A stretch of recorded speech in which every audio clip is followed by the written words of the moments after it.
Voice of Indonesia. Dari Indonesia untuk dunia. SW 3325 kHz. Streaming www.voinews.id.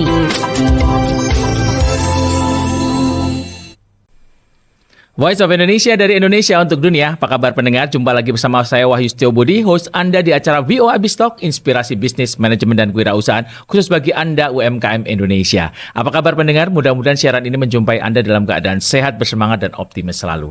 Para pendengar sekalian, untuk menjadi seorang karyawan atau menjadi seorang entrepreneur tentu merupakan pilihan dari masing-masing kita. Namun demikian, untuk bisa menjadi seorang karyawan atau entrepreneur yang luar biasa, kita perlu memiliki mindset yang berbeda. Oleh karena itu, hari ini kita akan membongkar mengenai bagaimana menjadi mindset seorang wirausahaan yang nanti akan menjamin keberhasilan usaha kita. Bersama kita hari ini sudah hadir salah seorang pakar, tamu spesial kita hari ini. Beliau adalah founder dan CEO dari PT Kencana Pilar Mandiri. Kita sambut dengan meriah Bapak Teguh Eko Purwanto. Wah, selamat datang Pak Teguh. Terima kasih Pak Wahyu. Terima kasih loh Pak Teguh hari ini bisa hadir di sini menemani kita dan para pendengar sekalian. Ya, saya juga senang sekali. Ya, artinya kesempatan yang langka juga untuk kita bisa sharing ya. Barangkali ini mungkin kesempatan saya juga untuk bisa bercerita, karena jarang juga ada orang yang mau mendengar kalau saya bercerita tentang hal ini. Tentu kita pengen mendengar banyak sekali cerita dan sharing dari Pak Teguh ini ya, karena begini para pendengar sekalian ya, Pak Teguh ini adalah seorang yang sudah malang melintang ya, cukup memiliki pengalaman dan reputasi banyak sekali di bidang kesehatan ya, industri kesehatan, alat kesehatan gitu. Dan kemudian dulu itu menjadi seorang karyawan ya Pak Teguh ya, sampai pada posisi yang tertinggi. Jadi Pak Teguh itu dulu pernah sampai posisi tertinggi, kemudian memutuskan untuk berpindah atau beralih profesi menjadi seorang wirausaha. Nah Bapak sekalian, para pendengar tentu pengen tahu Pak Teguh, kira-kira perjalanan karir Pak Teguh itu gimana kalau mau diceritain itu? Ya.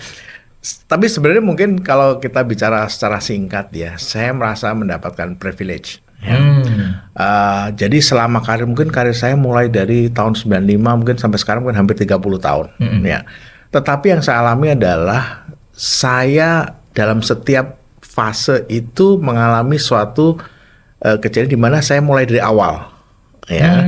Jadi mengelola bisnis itu dari awal sehingga akhirnya saya berkarir mencapai satu posisi puncak. Kemudian berubah lagi ke bisnis yang perusahaan yang berbeda. Kelihatannya juga dari awal juga gitu. Jadi kan kalau kita lihat banyak bisnis yang memang memiliki stage yang berbeda, dan satu privilege saya adalah bahwa saya bisa bergerak dari awal ya di setiap stage. Saya boleh katakan mungkin ada 3 kali saya berpindah perusahaan di mana masing-masing selalu dimulai dari awal, sehingga I'm growing with the company gitu. Jadi kalau guyonannya adalah kalau saya masuk mungkin saya nggak jadi apa-apa. Tapi karena saya masuk masih belum ada orang ya, kemudian bisnis berkembang, nah otomatis karir saya juga berkembang. Jadi my career growing with the business kira-kira gitu. Ya, jadi itu yang membuat saya selalu kalau mungkin di atas ombak lah begitu ceritanya. Sehingga nah ini juga mungkin yang mendasari kenapa saya memiliki keinginan untuk menjadi seorang wira swasta. Ya, sebenarnya ada 2. Yang pertama adalah sejak saya kuliah, ya kebetulan tetangga kos saya itu punya mindset seorang pengusaha. Ya. Jadi saya selama kuliah itu tiap hari kalau ngobrol sama dia selalu ngomong soal bisnis. Ya. Jadi itu kemudian saya berpikir, sebelumnya tidak pernah terpapar bisnis. Tidak pernah. Keluarga saya juga tidak ada. Tapi kemudian karena diskusi terus dengan dia yang sangat antusias terhadap bisnis, akhirnya saya juga mikir mungkin enak juga nih jadi seorang pebisnis gitu. Tapi karena proses akhirnya saya bekerja.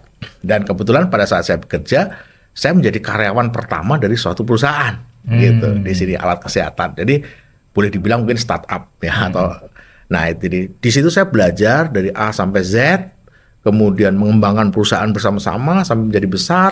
Kemudian saya pindah lagi ke perusahaan yang lain.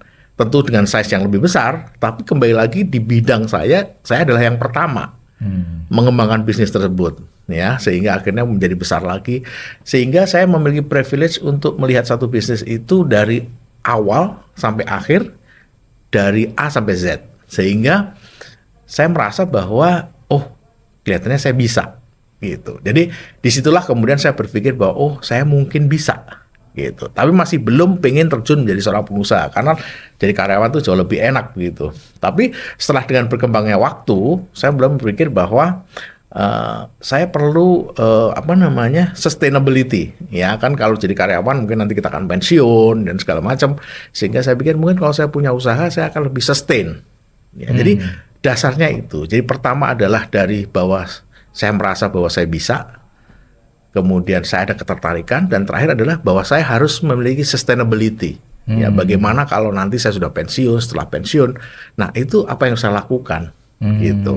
Jadi akhirnya disitulah saya memutuskan bahwa at some point saya harus jadi pengusaha gitu. Nah, kira-kira begitu. Pak Teguh, ini menarik sekali ya, karena kalau para pendengar sekalian tadi menyimak ya, disampaikan bahwa masuk ke satu perusahaan dan membangun dari awal itu privilege ya. Ya. Tapi ini sebenarnya adalah salah satu hal yang sebenarnya sudah merupakan mindset positif sebenarnya. Karena banyak orang yang ketika masuk di satu tempat dan dia itu mulai dari start awal lagi mikirnya gini, aduh saya mulainya kok dari awal terus gitu ya.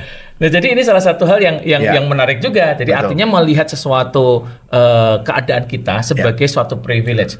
Apakah memang setiap orang itu berada pada privilege-nya masing-masing atau seperti apa, Pak Teguh? Menurut saya tergantung cara kita, dan ini selalu saya katakan kepada seluruh tim saya ya, tim saya ataupun junior-junior yang diskusi dengan saya, bahwa inti dari bekerja itu sebenarnya adalah bekerja itu sendiri, gitu ya.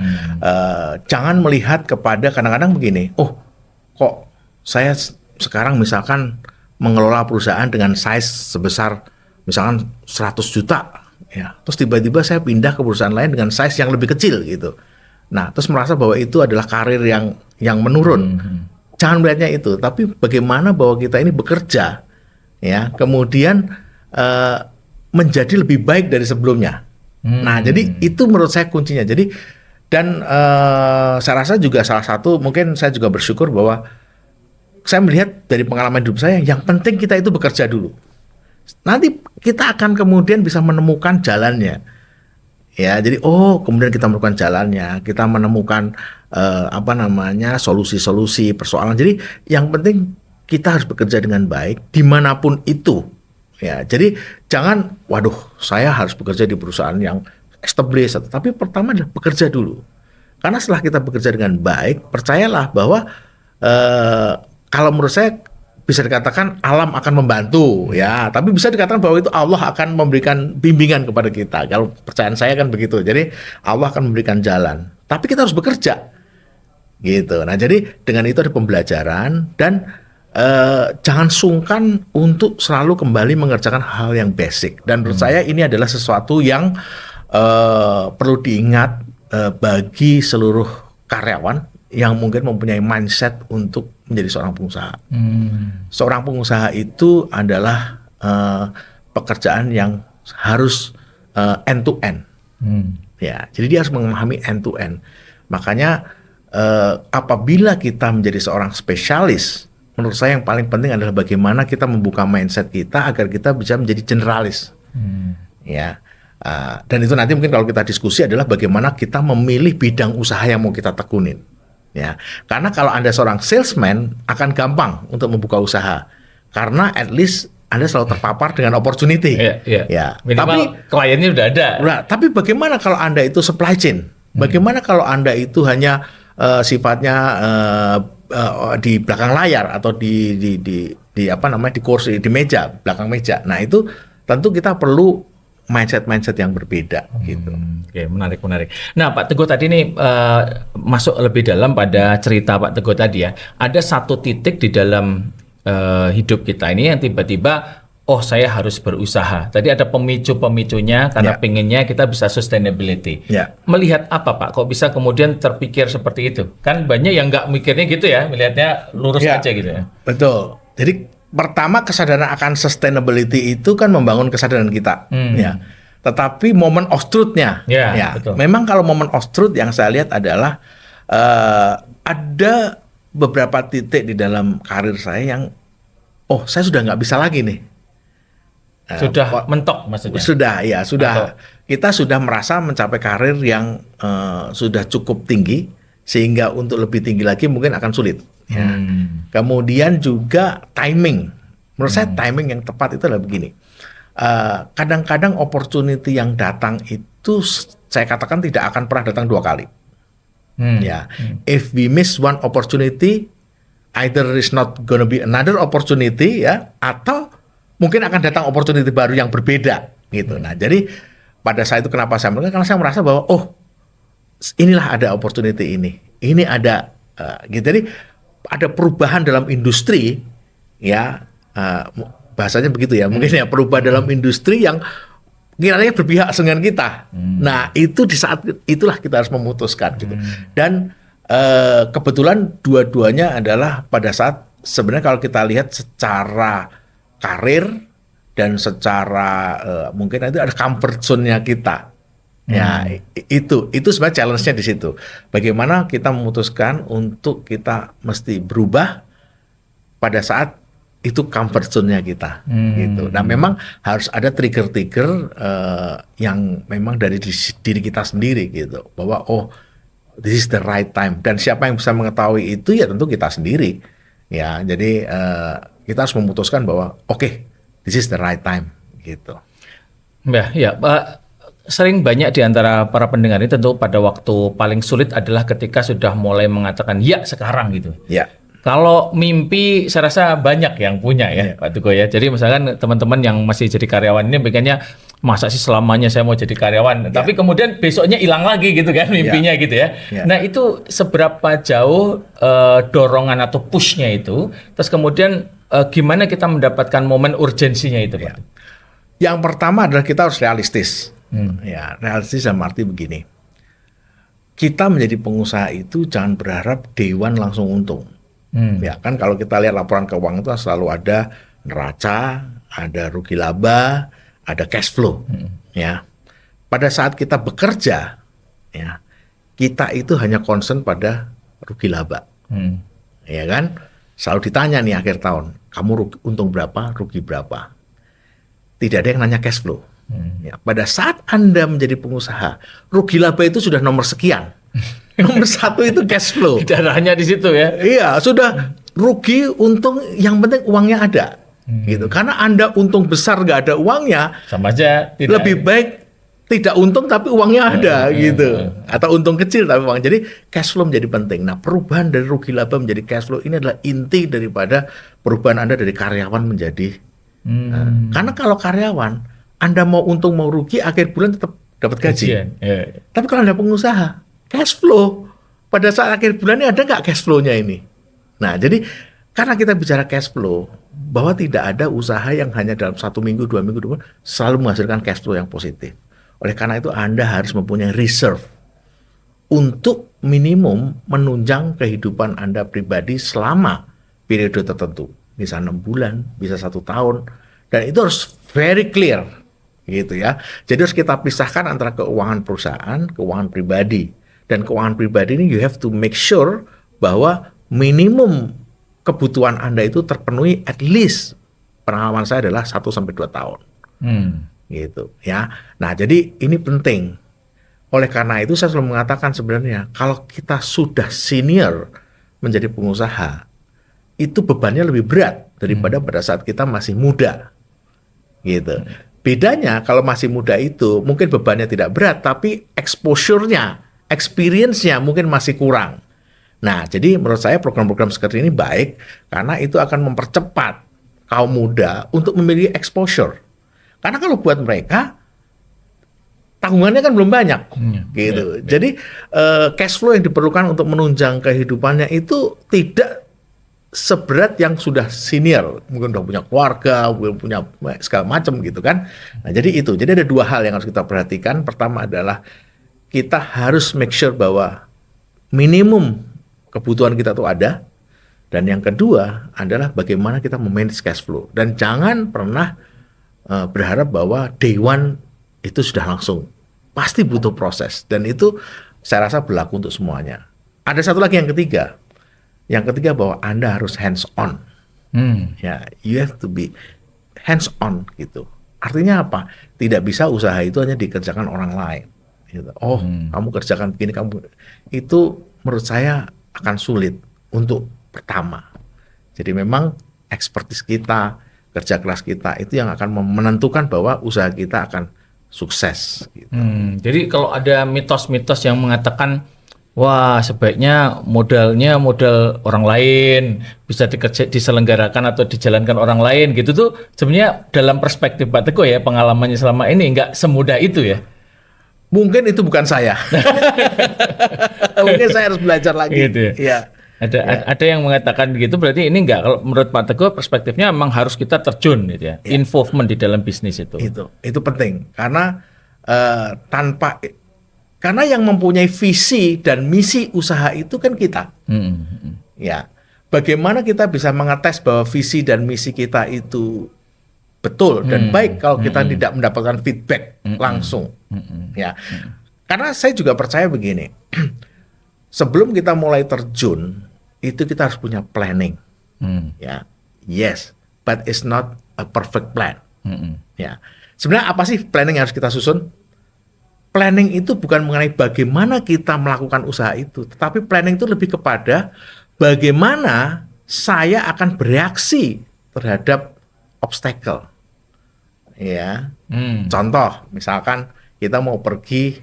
Ya, anggaplah misalnya nih, sekarang lagi rame, buka usaha itu adalah bagaikan mobil rally misalkan. Kan kita sudah tahu nih rutenya ke sana, itu planning ya. Tetapi yang lebih penting lagi planningnya adalah kalau ada lubang, itu saya harus ngapain? Ya, saya harus loncat berarti mobilnya harus kuat. Jadi tantangan itu, jadi lebih kepada roadmap itu mungkin tidak usah terlalu perfect, tetapi bagaimana kita menghadapi tantangan, itulah yang harus perfect. Nah, menurut saya itu yang harus kita pelajari selama kita menjadi karyawan. Ya, jadi karena membuat planning itu, mohon maaf, lebih gampang. Apalagi kalau planningnya di dalam Excel, wah itu gampang, tinggal kali aja selesai, itu juga 1 jam selesai. Tetapi pada saat kita menghadapi masalah, bagaimana nih, kita mau apa? Nah, ini kita dapatkan pada saat kita menjadi karyawan. Jadi, pada saat kita menjadi karyawan, janganlah menjadi karyawan yang biasa-biasa saja. Kalau Anda ingin menjadi seorang pengusaha, nih, untuk teman-teman itu, jadilah karyawan yang luar biasa. Ya, jadi Anda mempunyai karyawan luar biasa, mindset yang luar biasa, harus orientasi kepada hasil, karena itu exactly what you will face when you are become an entrepreneur gitu. Jadi kalau Anda saat ini adalah karyawan yang ini bukan bagian saya, ya saya nggak usah kerjakan. Nah berarti Anda belum punya kapasitas. Mencari waktu-waktunya biar kapan selonjornya. Nah, gitu itu jangan. Jadi kalau seorang karyawan yang akan menjadi entrepreneur, pertama tolong kerjakan A, kerjakanlah A, B, C, D. Karena A itu tugas Anda, B, C, D itu adalah pembelajaran Anda. Gitu. Tapi kalau Anda hanya mengerjakan A saja, ya Anda nggak akan belajar apa-apa gitu. Jadi you have to go beyond ya your job and responsibility. Sebenarnya itulah yang ingin saya sampaikan, bahwa menjadi seorang pengusaha itu butuh mindset. Ya, bahwa we should go beyond ya apa yang diperlukan gitu. Jadi wah, luar biasa, ini sesi pertama. Para pendengar sekalian sudah menarik sekali dan sangat hangat ya. Kita akan lanjutkan lagi. Voice of Indonesia, dari Indonesia untuk dunia. SW 3325 kHz, streaming www.voinews.id.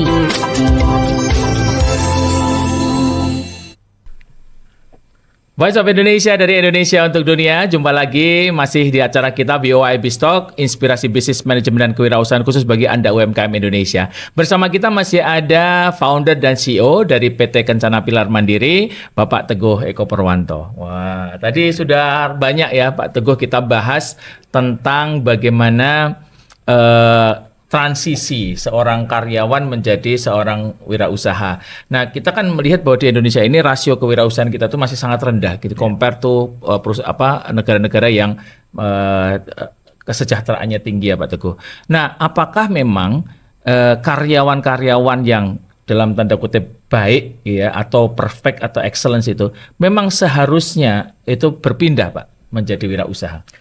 Pertama, tidak ada yang salah menjadi karyawan dan tidak ada yang salah menjadi pengusaha. Dua-duanya itu adalah satu cara kita ya untuk menjadi mandiri. Ya, jadi dua-duanya tidak ada yang salah gitu. Hanya memang tindakannya pasti akan berbeda dan risiko yang diambil juga akan berbeda. Jadi kalau terkait dengan apakah memang jumlah karyawan yang baik harus berubah menjadi, menurut saya tidak. Ya, jadi memang ada beberapa tipe orang yang memang dia adalah seorang karyawan, tapi dan dua-duanya memiliki kontribusi yang positif terhadap dunia usaha. Ya, karena dunia usaha tidak mungkin hanya di-drive oleh pengusaha atau di-drive oleh karyawan. Ya. Jadi dua-duanya akan penting. Jadi saya tidak mengatakan bahwa salah satunya itu inferior terhadap yang lain, tetapi bahwa semuanya mempunyai fungsi. Ya. Dan kemudian juga tidak setiap orang itu bisa menjadi pengusaha dan tidak setiap orang juga bisa menjadi karyawan. Nah, jadi menurut saya perspektif saya seperti itu. Tetapi yang satu yang saya pegang adalah setiap orang harus bekerja. Harus bekerja dan memberikan yang terbaik di setiap fase kehidupannya. Menurut saya itu. Nah, menarik nih karena Pak Teguh tadi menyampaikan bahwa tidak semua orang bisa menjadi karyawan atau tidak semua orang harus menjadi wirausaha. Ya. Nah, karakter pembedanya di mana tuh, Pak Teguh? Kapan saya berpikir nih ya, assessment saya gimana nih pada pribadi saya? Oh, kayaknya memang saya ini cocok nih kayaknya deh. Kan kadang-kadang ada hidden ya. Orang itu punya karakter yang dia tuh nggak tahu bahwa dia tuh sebenarnya bisa unconscious competent gitu. Jadi kompetensi yang dia tuh belum bisa muncul. Nah, bisa nggak ada assessment untuk saya bisa melihat, oh kayaknya saya cocok nih gitu. Yang pertama adalah paling simpel adalah apakah Anda berani mengambil keputusan? Bahwa itu nomor satu ya, Pak ya. Apakah Anda bisa bikin decision? Kalau Anda sudah bisa membuat satu decision mandiri, ya, maka oke, mungkin you have the quality nomor satu ya. Tapi yang kedua adalah punya risk appetite. Iya. Risk appetite ya. Risk appetite. Karena semuanya itu risiko. Ya. Saya pernah menjalankan suatu kegiatan yang exactly the same. Ya, misalkan jualan begitu ya. Kan prosesnya sama. Waktu saya jadi karyawan maupun jadi itu jualan sama, prosesnya sama, planningnya sama, negosiasinya semua sama. Ya. Tetapi kan beda. Pada saat saya sebagai karyawan, pada saat saya buat decision, the risk is not mine. Ya, itu the risk itu pada someone else, yang punya pengusahanya. Tapi pada saat saya jadi pengusaha, risiko itu adalah risiko saya. Gitu. Bahkan anak buah saya yang buat decision juga risiko saya, gitu kan? Itu secara mental pressure beda ya, Pak ya? Beda. Karena kembali lagi, pada saat Anda sebagai karyawan yang Anda pikirkan rugi laba. Pada saat Anda sebagai pengusaha yang Anda pikirkan adalah cash flow terutama. Ya kan? Nah, itu kan akan beda. Gitu. Uang hari ini tetap lebih baik daripada uang besok. Ya. Kan kira-kira begitu. Ya, jadi itu menurut saya adalah pertama elemen bagaimana kita bikin decision, kedua adalah elemen kita mengambil risiko, dan ketiga adalah endurance. Nah, endurance. Ya. Gimana maksudnya? Jadi elemen mengambil risiko, terus kemudian endurance ya. Bahwa berusaha itu boleh dikatakan, boleh ditanyakan kepada siapapun yang berusaha, mereka itu mungkin sudah jatuh bangun. Ada yang sekali, 2 kali, 3 kali. Tapi yang penting bangunnya harus N+1 dari jatuh. Kalau 1000 kali jatuh berarti 1001 kali bangun. Tapi kalau bangunnya N-1 ya di bawah dia. Masih di bawah gitu. Jadi menurut saya itu. Jadi endurance. Endurance. Karena itu panjang ya. Dan Anda akan jatuh bangun, udah pasti, ya. Mungkin nggak diceritakan aja gitu kan. Nah, yang ketiga adalah agility ya. Bagaimana kita respon terhadap perubahan, tantangan. Dan menurut saya 4 elemen inilah paling tidak yang harus kita punyai. Dan sebenarnya ini Anda bisa melihatnya dalam kehidupan sehari-hari ini. Apakah 4 elemen ini saya punya? Gitu ya. Dan setelah ini punya, ya Anda tinggal menentukan aja moment of truth-nya kapan nih. Gitu. Dan yakinlah hari pertama percobaan pertama belum tentu berhasil. Jadi kalau kemungkinan besar gagal malah ya. ya tadi N+1 saja. Ya. Jadi kalau mereka semua masih berpikir bahwa oh saya buka usaha hari ini terus kemudian seminggu, sebulan, 2 bulan saya akan kelihatannya nggak begitu. Ya. Ada banyak hal. Ya. Karena kita mengerjakan hal yang sama persis pun ternyata akan berbeda. Gitu ya. Jadi pada saat kita sebagai karyawan itu adalah kita merupakan bagian dari satu lembaga. Ya, keberhasilan kita adalah keberhasilan dari lembaga itu. Tapi pada saat kita menjadi seorang pengusaha, Anda adalah Anda. Kalau kita ngomongin brand, ya brandnya itu Anda itu. Brand ini gimana nih mau dibangun? Jadi itu yang membuatnya berbeda. Gitu. Ya. Wah ini menarik ya. Jadi memang kita perlu ngelihat bahwa sebelum kita memutuskan tadi ya, kita kualitasnya seperti itu atau tidak ya. Jangan nekat aja gitu ya. Berbahaya ini kalau nekat aja. Betul. Harus ada planning. Planning itu dalam arti begini. Planning apa yang mau kita kerjakan itu gampang. Tapi planning untuk menghadapi tantangan itu yang berbeda. Yang berbeda ya. Pak Teguh tadi sampaikan bahwa setiap pengusaha itu pasti mengalami jatuh dan bangun, dan ini kita common melihat lah ya, ini sesuatu yang akan mendampingi seperti itu side of the coin ya, bahwa memang pasti akan ada tantangannya tadi. Secara mental Pak Teguh, ini yang sudah makan asam garamnya di posisi yang sampai di bawah, di atas gitu ya Pak Teguh. Gimana sih caranya supaya tetap masih bisa bounce back kalau kemudian ada tekanan seperti itu? Kalau buat saya adalah bagaimana kita melihat diri kita, ya. Jadi kita ini siapa, gitu. Itu mungkin kan kalau kita mengenal mungkin ada orang namanya post power syndrome. Iya. Post power syndrome ya. Kenapa orang merasa post power syndrome? Karena dia selalu merasa punya power. Pada saat powernya itu diambil, dia post power syndrome.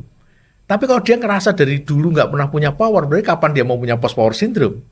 Gitu ya. Jadi Anda harus merasa bahwa kembali lagi kalau buat saya esensinya adalah kita ini bekerja mencapai tujuan. Apapun yang kita lakukan itu sebenarnya sama. Maupun sebagai frontliner, back office, manajer senior, pimpinan direktur utama, komisaris, semua itu sama. Ya.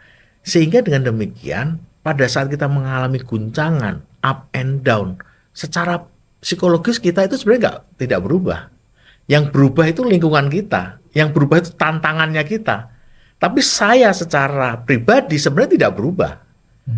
Ya, secara yang pribadi. Berubah omongan tetangga ya. Ya, omongan tetangga, kemudian lingkungan. Nah, itu yang berubah. Tapi saya sendiri dan kualitas kita itu kan tidak berubah, gitu. Tapi kalau Anda merasa bahwa saya sudah naik ke atas nih, punya power, punya ini, kemudian itu hilang, wah, ya itu muncul post power syndrome kan, gitu. Jadi kalau saya bilang adalah tentang bagaimana kita melihat diri kita sendiri, ya kesiapan kita bahwa ini adalah bagaimana kita fokuslah kepada tujuan kalau buat saya. Ya, jadi kalau buat saya adalah fokuslah kepada tujuan. Jadi kurangi drama-dramanya gitu ya. Bahwa kalau misalkan kita jatuh ya udah jatuh aja gitu, biasa gitu. Tinggal bangun lagi. Bangun lagi, kita lihat resources apa yang masih bisa kita kelola. Menurut saya kalau saya sudah tidak pernah mengatakan sesuatu itu sebagai kegagalan.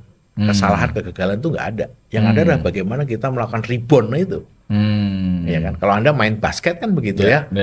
Emang ada nih, dihitung berapa bolanya nggak masuk. Mentalnya kan yang ada kan bola masuknya. Bahwa bola itu mental kan kita tinggal rebound aja.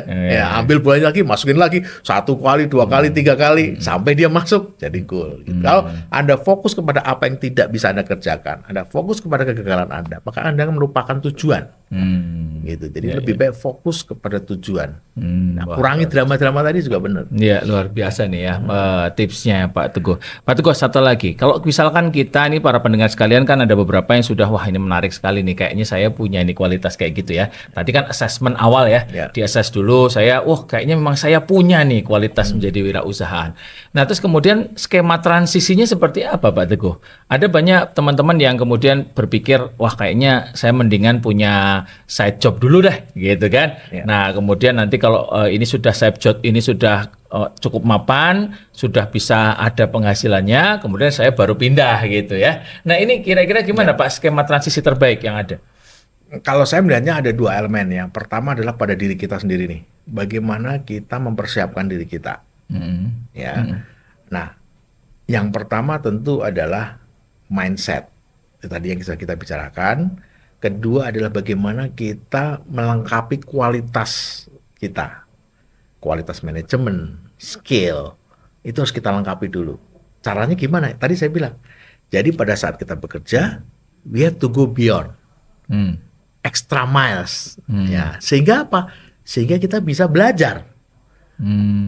Ya kan? Kan selalu bertanya, orang makanya selalu, kenapa? Kalau saya adalah seorang salesman, misalkan nih, kan saya harus tahu supply chain untuk menjadi seorang pengusaha. Nah, bagaimana saya belajar supply chain? Kalau saya tidak pernah mau untuk ekstra, bagaimana cara mengirim barang, bagaimana cara menagih, itu kan harus kita pelajari. Gitu. Kalau Anda adalah misalkan kita bekerja di bidang jasa misalkan, Anda sebagai seorang desainer, kan sekarang udah banyak nih misalkan desainer website, desainer content creator atau apapun gitu. Pada saat Anda bekerja, Anda harus tahu Anda mau menjual kemana ini. Ya Anda harus belajar juga, oh bagaimana tim sales AE, account eksekutif itu bekerja itu seperti apa, bagaimana proses di luar. Jadi lebih kepada bagaimana kita mengembangkan diri kita, gitu. Ya, sehingga dengan demikian kita sudah lebih siap, gitu. Itu yang pertama. Yang kedua adalah harus mempunyai gambaran. Kalau saya bukan orang yang suka membuat satu planning yang runtut, tapi lebih suka melihat memvisualisasikan end game-nya seperti apa. Ya, oh ini nanti kalau saya menjadi pengusaha ini end game saya nih. Nah dari situ berarti saya harus apa, gitu ya. Jadi itu harus kita buat. Nah baru kemudian setelah itu kita buat, baru kita assess bagaimana saya melakukan transisi.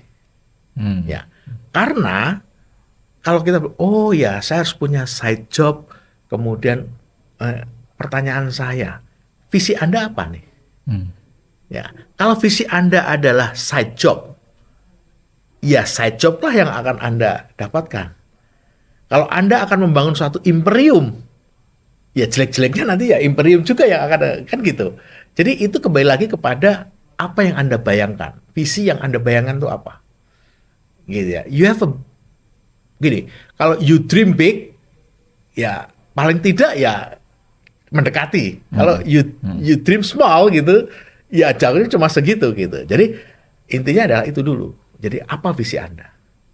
Nah dari situ memang kalau saya lebih percaya pada bukan side job istilahnya ya, tetapi adalah mungkin kita bisa team up ya dengan istri misalkan, pasangan hidup kita ya. Jadi mereka yang bekerja. Gitu. Kenapa? Karena kalau side job itu menurut saya bukan sesuatu yang positif dari berbagai hal gitu ya, tentu dari kacamata saya gitu ya, karena side job itu kan seperti additional burden dan juga itu mungkin ada beberapa perusahaan yang tidak memperbolehkan karyawannya side job ya kan, jadi akan lebih sulit. Tetapi adalah menurut saya lebih kepada persiapan diri kita, siap punya visi ya kemudian langsung let's go. Tapi kembali saya ingatkan bahwa kita harus siap dengan dua hal, cash flow pribadi, cash flow perusahaan. Cash flow perusahaan itu jauh lebih gampang di manage, ya. Tapi cash flow pribadi ini yang menjadi tanggung jawab kita. Kalau cash flow perusahaan kan banyak, kita bisa ada perbankan, ada partnership, ada macam-macam. Ya. Tetapi kalau cash flow pribadi itu kan tanggung jawab kita.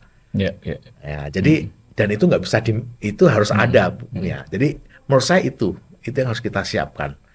Insya Allah kalau semuanya sudah kita siapkan, tinggal kita bekerja keras, ya saya yakin bahwa ya kalau kita bekerja dengan baik, niat yang baik, nanti Allah pasti akan memberikan hasil yang terbaik juga. Waduh, keren. Ini makin mantap nih Bapak pendengar sekalian ya. Beberapa yang mendengarkan kisah kita ini tentu nanti akan berpikir nih, wah ini bisa ya saya, terus kemudian gimana roadmap-nya ya, bisa dibayang-bayangkan. Kita akan lanjutkan lagi para pendengar sekalian setelah nanti segmen 3. Voice of Indonesia. Dari Indonesia untuk dunia. SW 3325 kHz. Streaming www.voinews.id. Voice of Indonesia dari Indonesia untuk dunia kembali lagi masih di acara kita VOA Bistock Inspirasi Bisnis Manajemen dan Kewirausahaan bagi Anda UMKM Indonesia. Kita masih berbincang-bincang mengenai mindset wirausaha dan bagaimana kita mentransisikan diri kita bagi para pendengar yang karyawan dan pingin menjadi wirausahaan. Ini ada contohnya yaitu bersama kita founder dan CEO dari PT Kencana Pilar Mandiri Bapak Teguh Eko Purwanto. Ya, Pak Teguh, ini tadi udah banyak kita bahas ya mengenai apa saja yang dibutuhkan, mindsetnya seperti apa, transisinya mulai dari mana gitu ya. Nah Pak Teguh, kan kalau misalkan kita menjadi wirausaha kadang-kadang yang tadi sampaikan juga Pak Teguh ya, yang penting adalah jejaring ya, berjejaring gitu ya. Betul. Nah bagaimana sih Pak Teguh seorang pengusaha melihat jejaring untuk mempercepat akselerasi proses bisnis kita itu ketika pertama kali masuk di dalam lingkungan itu? Ya, itu sangat penting. Ya, sangat penting. Jadi jejaring itu ada dua elemen. Ya. Elemen pertama adalah track record, reputasi. ya, reputasi, siapa Anda, itu penting. Elemen kedua adalah bagaimana kita mendapatkan resource, ya, jadi resource. Kemudian yang ketiga bagaimana kita mendapatkan opportunities. Jadi pertama adalah terkait branding, ya, atau reputasi, trust, ya, track record. Kedua terkait tadi apa namanya resource. Ketiga terkait dengan opportunity. Nah kita harus punya. Nah karena diskusi kita terkait dengan karyawan menjadi pengusaha, maka itu semua harus dibangun pada saat kita menjadi karyawan. Ya, sehingga pada saat Anda start, Anda sudah punya track record, Anda sudah siap dengan sumber daya melalui networking Anda, dan kemudian Anda sudah mempunyai opportunities gitu. Dan ini semua kita bisa siapkan pada saat kita menjadi karyawan, dan itu sangat mudah, sangat mungkin karena pada saat kita menjadi karyawan exposure kita kan banyak. Ya. Jadi disitulah ini intangible asset ya. Betul. Dan saya sarankan inilah yang harus Anda bangun pada saat Anda menjadi karyawan. Nah kuncinya apa? Kuncinya adalah care tadi. Care dalam arti begini. Saya selalu mengatakan kepada tim saya adalah Anda harus menjadi anak kecil. Dalam arti harus selalu bertanya. Mengapa, kenapa, bagaimana pada saat Anda melaksanakan tugas itu. Jangan Anda menjadi, oh hari ini saya adalah warehouse manager misalkan. Ya udah saya mengerjakan itu aja, terus ada satu poin Anda jadi pengusaha, ya nggak mungkin. Pada saat Anda menjadi warehouse manager, Anda mulai bertanya, loh ini truk ini datangnya dari mana? Bagaimana nih bisnis truk ini? Nih pengusaha truk ini dapat duit dari mana? Nah, ya kan? Terus curiosity-nya, ya. Sehingga dengan gitu Anda mulai, oh saya kenalan dengan pengusaha truknya, ya, kenalan dengan supir-supirnya, ya. Kemudian dengan sistem warehouse yang mungkin kenalan dengan orang IT-nya, IT warehouse. Jadi Anda harus betul-betul open up, gitu. Sehingga Anda di situ akan menemukan resource. Oh, saya kalau mau cari truk itu di sana. Saya kalau mau software itu di sini, ya kan? Kemudian, oh kalau financing itu begini caranya. Oh begitu caranya, ya kan? Kemudian opportunities. Oh ternyata kebutuhan truk itu kalau bulan quarter 3 itu selalu kurang. Gitu. Berapa sih kurangnya? Bagaimana cara mereka menutupi kekurangannya? Nah, dari situ mungkin ada, oh gimana kalau saya beli satu truk misalkan, menjadi usaha angkutan. Nah, jadi itu semua harus Anda dapatkan setelah Anda bekerja. Tapi kalau Anda memutuskan, oh I want to be a professional warehouse manager, this is what I do. Sudah, ya. Anda mau, kalau memang Anda punya cita-cita jadi pengusaha, ya you wasting your time gitu. Gitu. Jadi itu yang saya maksud. Bagaimana kita go beyond yang mempersiapkan diri untuk networking. Gitu. Jadi ini dibangunnya memang. Nah dengan konsep yang seperti itu berarti sesuai dengan hasil riset ya bahwa sebagian besar karyawan itu ketika membuka usaha pasti di dalam bidangnya ya. Betul. Karena nilai aset itu yang tadi tidak. Jadi kalau itu saya melihatnya ada dua sisi ya. Pertama yang kita sebut dalam bidangnya itu either customer base-nya sama atau nature of the business-nya atau produknya yang sama. Gitu. Misalkan saya selama ini di bidang alat kesehatan misalkan. Customer base saya adalah rumah sakit misalkan. Makanya saya akan memiliki kemampuan untuk berusaha sepanjang customer base-nya rumah sakit. Kebutuhan-kebutuhan lain bisa. Kebutuhan lain nggak. Mungkin kalau sambil saya jual alat kesehatan, mungkin besok pagi saya jualan beras tapi ke rumah sakit. Catering rumah sakit misalkan, laundry di rumah sakit. Nah, buang sampah itu di rumah sakit karena kita sudah punya customer base. Atau produknya yang sama, customer base-nya kita lebarkan. Gitu. Jadi ini definisi dari tadi ketika membangun sebagai karyawan tidak hilang gitu ya reputasinya. Kita tidak pernah mulai dari nol, hanya mana yang mau kita pilih. Dan menurut saya yang paling gampang adalah memang kita harus melayani customer base yang sama. Karena understanding customer, understanding the business itulah yang paling sulit menurut saya. Ya, jadi kalau kita melayani customer yang sama itu lebih gampang daripada kita expanding produk ke different industry gitu. Pak Teguh, ini berbagai macam hambatan ya yang sering disampaikan oleh para pendengar, terutama yang ingin beralih menjadi pengusaha itu sudah punya niat tapi seringkali jadi concern atau jadi hambatan gitu ya. Selalu bicara mengenai modal nih Pak. Ini selalu kalau misalkan kita survei family 100 gitu ya misalkan, mana yang paling menghambat gitu ya. Pertama kali pasti nomor 1 itu modal gitu. Wah gak ada modalnya Pak, gak ada modalnya gitu. Walaupun tadi ada banyak intangible asset, tapi kadang-kadang yang cari modalnya itu duit dulu gitu kan, gak ada modal duit. Nah dalam perspektif Pak Teguh seperti apa Pak? Ya memang ini sulit ya. Dan selalu jadi masalah. Modal sebenarnya banyak sekali modal di luar ya, dan skema-skema itu banyak. Ya, tetapi menurut saya yang harus dicek pada saat kita dari KMI adalah bagaimana kita melihat modal itu. Ya, kadang-kadang kita juga harus bisa bahwa salah satu elemennya itu adalah bagaimana kita melakukan partnership. Ya, karena partnership ini juga penting. Karena kadang-kadang modal itu kita cukup untuk size sekian, tapi pada saat dia kan ada namanya kalau misalkan kita kemudian jump in tiba-tiba size-nya membesar sehingga kita perlu modal tambahan gitu ya. Nah jadi mindset kadang-kadang menjadi seorang pengusaha itu is a matter of kadang-kadang partnership, bagaimana mengelola partnership ya, ownership.